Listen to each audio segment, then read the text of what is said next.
Welcome to the Learning Pines YouTube. We hope this video helps. You begin by preparing matching slides and assets so Morph can track motion. Duplicate the base slide, then place images, shapes, and text where you want them to start. Once done, name or group key objects if you plan multiple moves. This ensures precise matching. Make sure slide size is consistent, 16:9 or your target ratio, so scale behaves predictably. Now create the destinations slide and reposition, or resize the same objects to define the end state. You apply the morph transition to the destination slide and then fine-tune its behavior. Select transitions, click morph, and pick effect options, objects for shapes, words, or characters for text-level motion.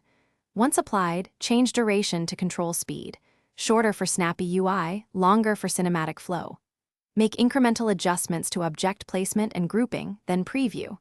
If motion looks off, tweak alignment, order, or layer stacking. Repeat previews until movement feels natural and purposeful.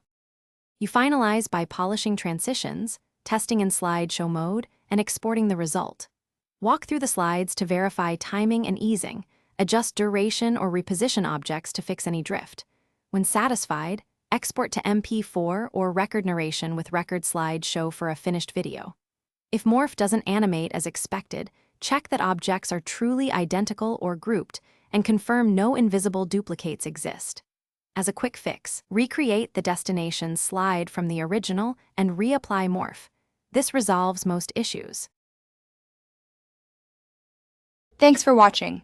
Consider subscribing if we helped you.